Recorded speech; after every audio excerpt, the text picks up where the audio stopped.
Всем здравствуйте! С вами Любовь. Домашние животные есть почти в каждой семье. Некоторые люди относятся к своим питомцам как к членам семьи, стараются делать их жизнь комфортнее, заботятся о них, а те, в свою очередь, преданно любят своих хозяев. Сегодня буду шить комфортное спальное место для кошки или небольшой собаки. Кому эта тема близка, устраивайтесь поудобнее и смотрите видео до конца. Не забудьте оставить реакцию под видео, лучше, если это будет лайк и комментарий. Для пошива буду использовать плотную обивочную ткань, плащевку на трикотажной основе, вязь с принтом питомцев. Для отделки плотный черный трикотаж. Все ткани подобрала в спокойных серых тонах. Для бортиков вырезала 4 прямоугольника из плащевки и 4 прямоугольника из цветной вязи. Размер у всех одинаковый – 21 см на 50 см. Один из прямоугольников сложила пополам и сделала разметку для входа в лежанку. От края отметила 10 см, ниже 13 см, на расстоянии 11 см от нижнего края. Полученные точки соединила и сделала плавный переход. На цветном прямоугольнике продублировала разметку. Вырезаю размеченные детали. Это будет вход в лежак. Соединяю детали бортиков в кольцо.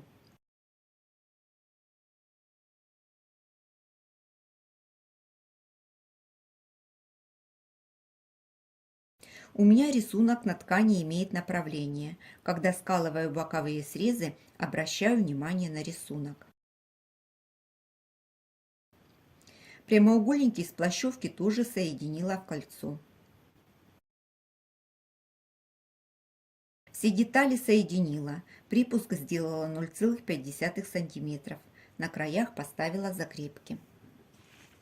Складываю заготовку по швам и нахожу середину на задней стенке. Здесь будет соединяться кант. Чтобы закрыть это соединение, буду использовать кусочек репсовой ленты. Прикладываю его на лицевую сторону. Кант буду делать сама. Из плотного трикотажа вырезала полоску ткани шириной 4 см. Внутрь вкладываю шнур. Огибаю его тканью и прокладываю строчку. Строчку удобнее прокладывать лапкой для втачивания молний. Беру подготовленный кант, слегка подтягиваю шнур и высекаю край. Прикладываю к середине и пришиваю по всему верхнему срезу. При вшивании кант слегка подтягиваю, особенно на скругленных участках. Так кант хорошо ляжет по форме и не будет топорщиться. На скруглениях делаю насечки. На внутренних вырезах высекаю небольшие треугольнички. С кантом разобралась. Из ткани вырезала изображение собачки. По краям пришила кант небольшого размера, для того, чтобы выделить нашивку. Пришивать ее я буду по центру входа на наружной стороне. Затем беру внутреннюю деталь с кантом, прикладываю лицом к лицу и соединяю строчкой. Перед тем, как проложить строчку, по краю выреза проложила наметку. Так получится аккуратнее и с первого раза. Строчку прокладываю со стороны цветной ткани, шов в шов. Репсовой лентой обогнула соединение канта и вывела на изнаночную сторону, закрепила в строчку.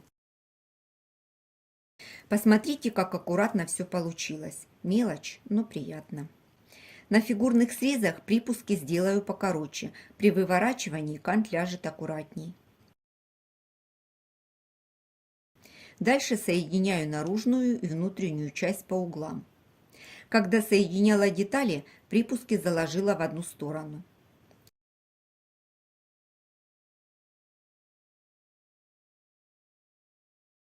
Складываю вместе боковые швы наружной и внутренней части.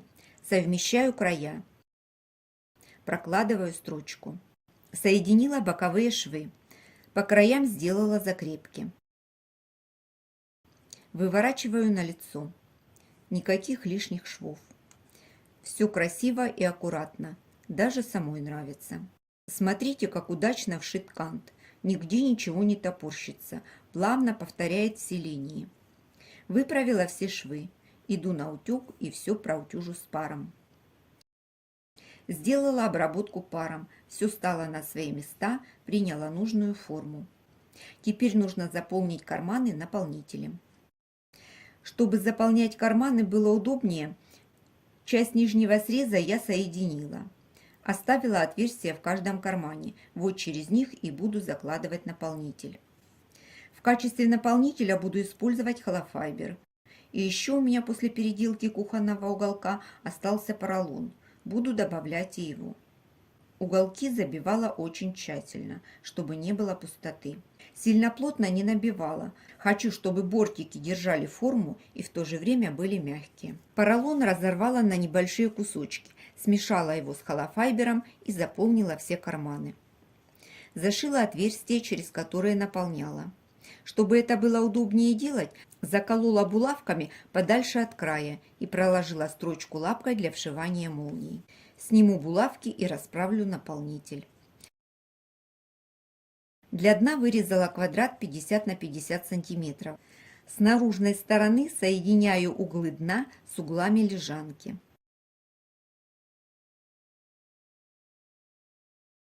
Из-за объемных боковых частей соединять детали будет непросто, поэтому рекомендую их сметать. Для того, чтобы пришить уголок, на боковой детали нужно сделать насечку на ширину припуска. Я распарывателем распустила строчку. Припуски освободились и легко пришьются к уголку. После стачивания деталей срезы нужно закрыть обтачкой или обработать зигзагом. Я решила пойти другим путем. Ткань, из которой выкроено дно, не сыпется, и я решила краем дна обогнуть срез боковой детали и проложить строчку. Пришила мелким зигзагом для прочности. Соединила детали и сразу обработала срезы.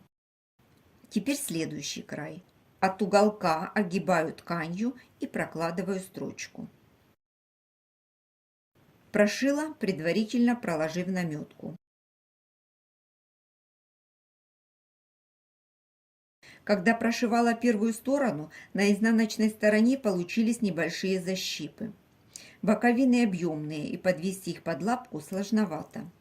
Поэтому низ я не контролировала. На второй стороне дно приколола булавками к боковой части, и получилось намного лучше. Если решите пришить дно таким способом, сразу скалывайте булавками. Лежанка готова.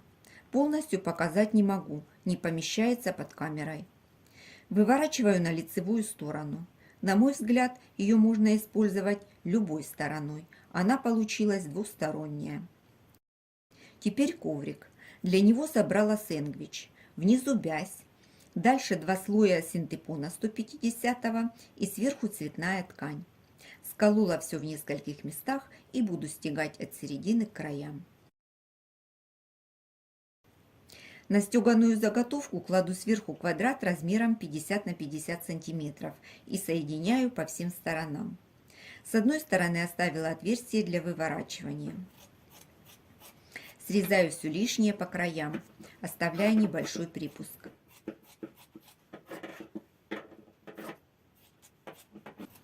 Высекаю уголки и выворачиваю на лицевую сторону. Отверстие зашью вручную. Зашила потайным швом. По контуру сделала отстрочку шириной около 1 сантиметра. Так мне нравится больше, но это совсем не обязательно. У меня осталось немного цветной ткани. Собрала полотно из кусочков и сделала еще один коврик на замену. Стежку проложила по швам соединения, так что кусочки совсем незаметны. В этот коврик между слоями синтепона добавила холофайбер, поэтому он получился объемнее, правда немного потерял в размере. Спальное место для питомцев готово. Размеры можно брать любые, в зависимости от размера нашего любимца. Форма тоже может быть квадратная или прямоугольная. Технология пошива остается та же. Сейчас шьют лежанки со съемным наполнителем. Это удобно в эксплуатации, но стоить это будет дороже. Ткани пойдет в 2 раза больше и нужны молнии на каждый карман. Ну и повозиться, конечно, нужно подольше. Каждый выбирает сам, что ему больше подходит. Я жду ваших комментариев. У кого есть домашние любимцы, ваше мнение самое важное, у вас уже есть опыт. А я на этом с вами прощаюсь. До встречи в новых видео.